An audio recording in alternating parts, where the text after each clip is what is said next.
इसका एक numerical equivalent भी सोल्व किया है कि किस तरीके से इसने इसको कन्वर्ट किया कि एक फॉर्मूला बेस बना दिया कि क्या फॉर्मूला बनाया। देखिए फॉर्मूला बनाने के लिए उसने सभी अल्फाबेट के लिए एक नंबर असाइन कर दिया कि ए का मतलब 0, बी का मतलब 1 और सीरियल वाइज ऑर्डर में ये नंबर इन्होंने प्लॉट कर दिए।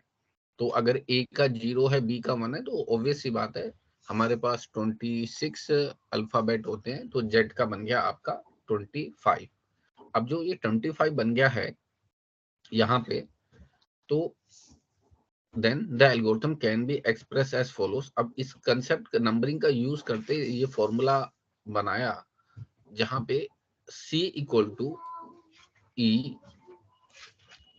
ब्रैकेट के अंदर 3, P। अब E का क्या मतलब है? E का मतलब है हम यहाँ पे एनक्रिप्ट कर रहे हैं, एनक्रिप्शन के लिए E वर्ड का यूज किया गया है। 3 का क्या मतलब है? 3 प्लेसेस का गैप ले रहे हैं, ठीक है। और P का क्या मतलब है? P हमारा एक्चुअल में प्लेन टेक्स्ट है। और C क्या है? यहाँ पे C जो कन्वर्ट होके आएगा वो हमारा साइफर टेक्स्ट होगा।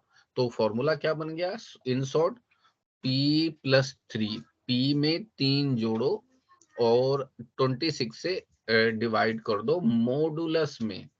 मोड का मतलब आप समझते हैं? मोड का मतलब होता है कि आपको रिमाइंडर इंक्लूड नहीं करना है। मैं अगर आपसे ऐसे कहूं, आपने ये प्रोग्रामिंग लैंग्वेज में जरूर कभी ना कभी किया होगा। देखिए एक छोटा सा नंबर है, मान लीजिए ऐसे लिखता हूं मैं 7 मोड 3, 7 मॉडुलस 3, ठीक है। अब यहाँ पे देखिए अगर 7 यहाँ आया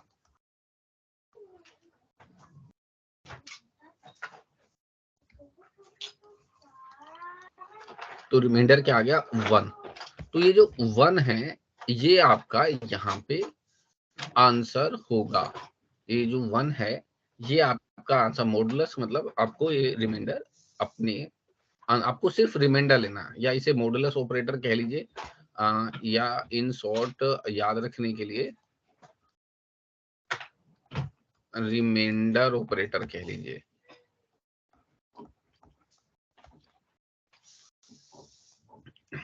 सी लैंग्वेजेस, सी जैसी लैंग्वेजेस के अंदर मॉडुलस ऑपरेटर या रिमाइंडर ऑपरेटर के लिए जो सिंबल यूज होता है वो है परसेंटेज का सिंबल। अगर कोई ऑपरेटर मान लीजिए ऐसे लिखा हो 13 मॉडुलस 12, तो इसका क्या मतलब हो जाएगा? ऑब्वियस सी बात है, डिवाइड करिए 13 को 12 से, रिमाइंडर आया 1, सो इसका जो रिजल्ट आया वो हो गया एक्चुअल में 1 इज द आंसर, ठीक है। ये वाला रिमाइंडर हमने इस केस में इसको लिया है remainder, this is the point.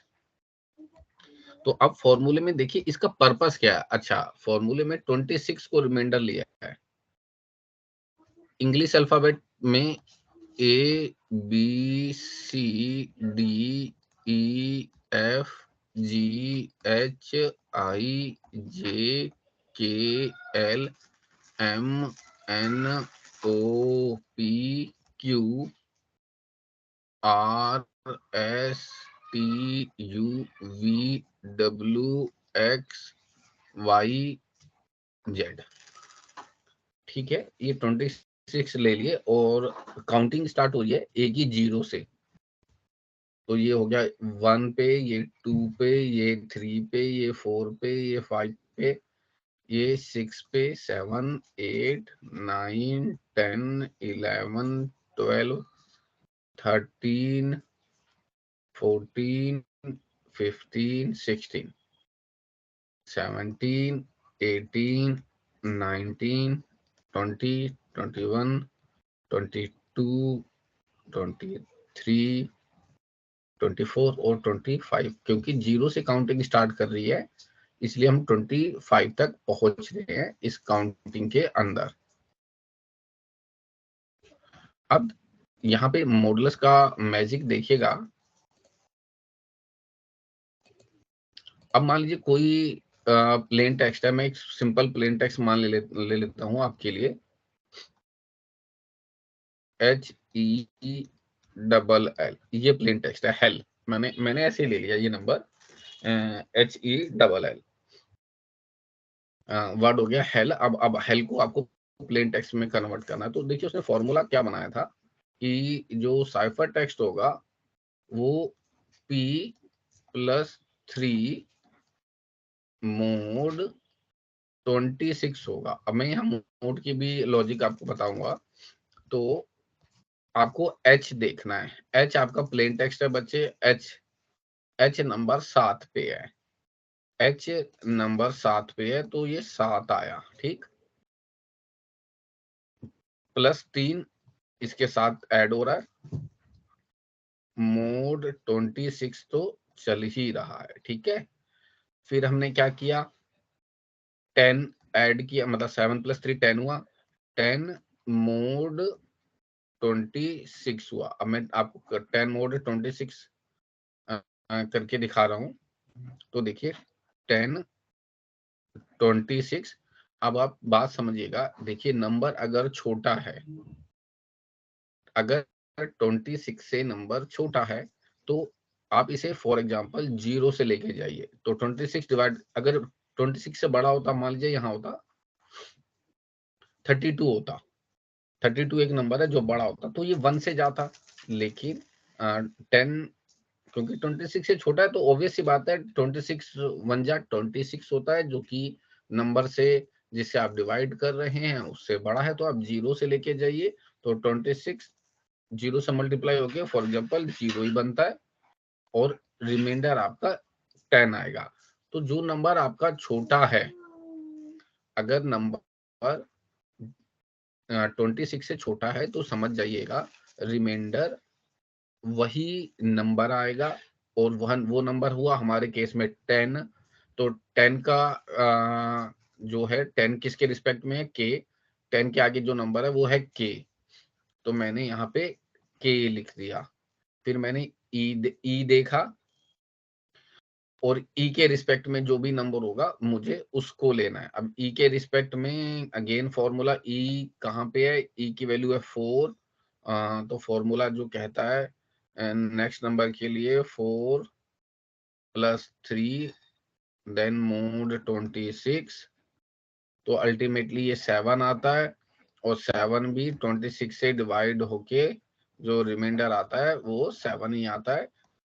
तो यहाँ पे 7 इज द नंबर और ये 7 H के आगे है। तो EH,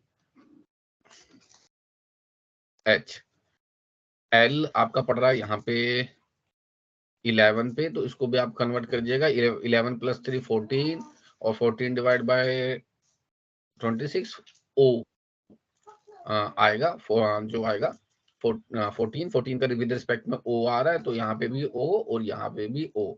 तो हेल का बनता है KHOO। एक और पॉइंट मैं आपको बताता हूँ, मान लीजिए आपका कोई जो प्लेन टेक्स्ट है उस वो है मान लीजिए YX, आपको YX को कन्वर्ट करना है या YZ को कन्वर्ट करना है। कैसे किसी को भी आप इससे कन्वर्ट कर सकते हैं, लेकिन यहाँ पे देखिएगा ये बड़ा नंबर है, इसका क्या लॉजिक होगा। अगर Z आया, Z मान लीजिए कितना है, मैं या Y 24 है, Y हुआ आपका 24, 24+3 किया, मैं Y के लिए कर रहा हूँ 24+3 मोड 26। तो 24+3 आपका हो गया 27 मोड 26। और आप इसे डिवाइड करके देखिए 27 को 26 से, तो ऑब्वियस सी बात है आपका जो रिमाइंडर आ रहा है वो आ रहा है हमारे केस में 1। तो आपको ये रिमाइंडर लेना है। तो 1 आया, 1 पे मैंने देखा क्या पड़ा हुआ है, बी। तो बी, वाई का जो रिप्लेसमेंट बना बच्चे वो बना बी। उसी तरीके से जेड पे जो नंबर है वो है 25, 25 प्लस 3 28, 28 ये जेड के लिए लिख रहा हूँ, मोड 26। तो ऑब्वियस ही बात है, अब आप समझ ही गए होंगे 28 में रिमाइंडर आता है 2। तो जेड को कन्वर्ट करेंगे जो नंबर में 2, और 2 किसके रिस्पेक्ट में, सी के, तो जेड कन्वर्ट हो क्या आता है बच्चे, सी में। तो अगर आपका मैसेज है वाई जेड, हाँ प्लेन टेक्स्ट है, अगर आपका वाई जेड, सिंपल सा बात अब आप समझ गए होंगे, अगर प्लेन टेक्स्ट है आपका वाई जेड, तो आपका साइफर टेक्स्ट है आपका B C with respect to ये। तो ये लॉजिक है। अब इसमें 26 का पावर समझ गए होंगे। 26 कभी भी नंबर को 25 से प्लस नहीं होने देगा, यानी कभी भी, ऑब्वियस सी बात है ना, रिमाइंडर आपको लेना है, तो रिमाइंडर अगर आप 26 से डिवाइड कर रहे हैं, तो लॉजिक ये है, अगर आप 26 से किसी भी नंबर को डिवाइड कर रहे हैं, तो जो रिमाइंडर होगा वो 0 से 25 के बीच में ही होगा। This is the concept. Remainder 0 से 25 के बीच में ही होगा, और 0 से 25 के बीच में ही, क्योंकि आपके पास सब्स्टिट्यूशन साइफर में, सीजर साइफर के अंदर वैल्यूज अवेलेबल है 0 से 25। तो this is the way we use the modulus operator. अब आप मॉडुलस ऑपरेटर का भी यूज का लॉजिक आप उम्मीद करता हूँ समझ गए होंगे।